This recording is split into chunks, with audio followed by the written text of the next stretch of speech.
اي مكونات في البيت. لو عندك قطه في البيت، لا بهزر طبعا. انا هعمل النهارده الفريب. عارفين طبعا الفريب، واللي مش عارفه هقول لكم عليه. بس طبعا مش هديكم الوصفه كلها عشان دي حاجه سريه، فلو في اي مطعم يعني حابب ياخد الوصفه ديت ويديني نسبه من المبيعات، انا ما عنديش اي مشكله خالص. فانا مش هقول الوصفه كلها، هديكوا ايه التحضير، لكن الوصفه نفسها بتاعت العجينه والتوابل والكلام ده مش هديها لكم عشان نبقى متفقين يعني. بس فانا اقول لكم الحشو بتاع الفريب. اسهل حاجه دوت موجود في كل بيت بجد: بصلايه، طماطمايه، وحته جبنه تركي. اكيد اي حد عنده جبنه تركي. وحابب بقى تحط مثلا لانشون، بسطرمه، حته فرخه، هترجع كده. فهنقطع البصل دلوقتي، طريقه سهله جدا عادي يعني.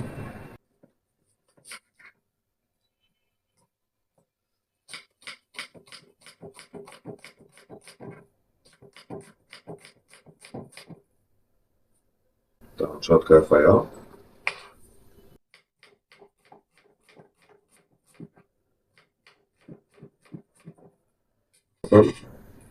طرنشات رفيعه خالص. طماطمايه طريه شويه، طماطمايه ممكن تبقى طماطمايه ناشفه.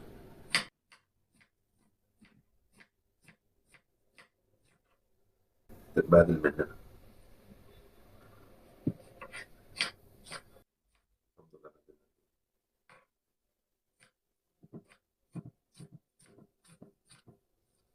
كلها ميه، كلها ميه. مش وحشه يعني، بس كانت تبقى ناشفه بتكون احسن. بس كده هروح احضر بقى العجينه بتاعت الفريب، وهبقى اعملها على الجريل كده واوريها لكم. هنعمل دلوقتي أكلة سهلة وبسيطة وأي مكونات في البيت. لو عندك قطة في البيت، لا بهزر طبعا. لو عندك بطاطستين، بطاطساية، بطاطستين، أي حاجة مبشرة بقالها 70 سنة، وشوية بهارات. هقول لك نعمل إيه بيهم دلوقتي. هنبشر طبعا البطاطس. والله العظيم أنا لسه مخترعها دلوقتي يعني، جت في دماغي كده فقلت أجربها. اللي يعرفني أنا بحب أخترع حاجات، بحب أخترع أكل، بحب أخترع مشروبات، بحب أخترع عصير، حاجات بسيطة يعني. مش زي واحد يجي يقول لك والله هتقول لك ب 20 جنيه ومكونات في البيت كلها، ويجيب لك كافيار ويجيب لك معرفش ايه. لا يا باشا، حاجات موجوده في البيت: بطاطس وشويه ملح وفلفل وخلاص. هنمسك اللي بشرناه ده وهنحطه فين؟ في البهارات. بس. لا وات. عايز ابوظ التصوير بس يا سفرود. وهتجيب بعد كده طاسه صغيره، وهتفرش البطاطس فيها بالمنظر ده، وهتحشيها اي حاجه، وبعد كده نحط الباقي عليها. بعد بقى ما رصينا هنجيبه، قطعنا شويه طماطم، شويه بصل، شويه فلفل، تمام، وحته جبنه تركي. بس كده، مش عايزين اكتر من كده. هتفرشها تقيل، شويه فلفل، شويه طماطم، كده يعني، كأنك بتعمل بيتزاي او كده. هنقفل برضو بالبطاطس يعني. الطبق ده بقى هنعمله فيه ايه؟ نضرب فيه بيضايه. في نفس الطبق اللي احنا بشرنا فيه البطاطس هنضرب بيضايه.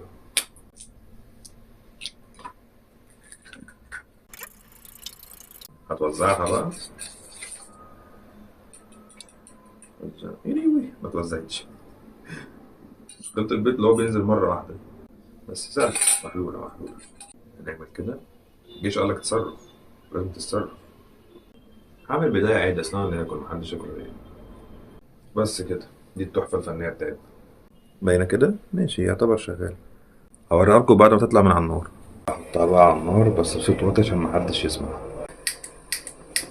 على النار واطية خالص، ها. وأهم حاجة نغطيها. هنا بقى نحضر الفريب. يبقى خلينا عارفين هنا البطاطس وهنا الفريب. دي حتة بسطرمة هعملها بيها. دي بقى عجينة الفريب. الجبنة التركي. ودول هنديهم لسفروت عشان سمع الكلام. نقلي شوية البصل والطماطم.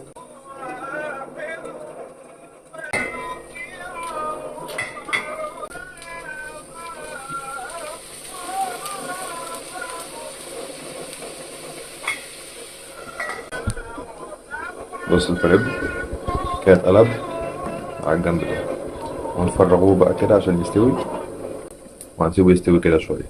ودي البطاطس. شيف. ده كده بقى بعد ما احنا خلصنا. دي البطاطس. هصورها لكم بطريقة تانية عشان تبان. وده الفريب. رول ونص كده شبه الكريم.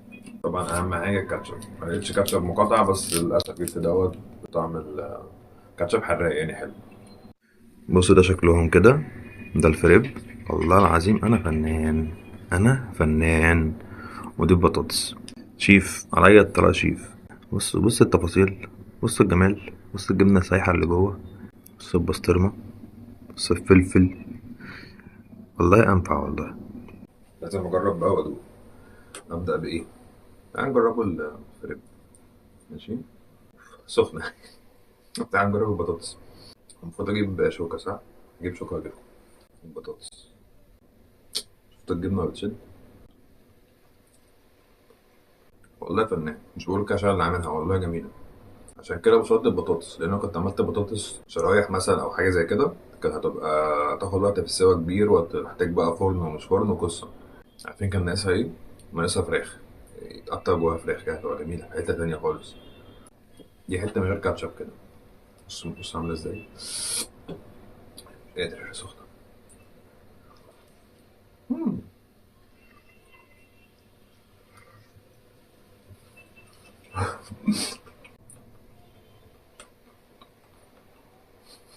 والله العظيم لازم تجربوه. دي سهله، قلت لكم المواصفات بتاعت البطاطس. البطاطس سهله، فانا قلت لكم المواصفات بتاعتها في الفيديو، يعني ظبطت لكم كل حاجه. الطماطم والبصل عادي والفلفل عادي، والبطاطس قشرتها وبشرتها بقى طبق زي ما وريت لكم في الفيديو يعني. لكن الفريب بقى مش هديه لحد بصراحه يعني. خطيرة. الاتنين اجمل من بعض.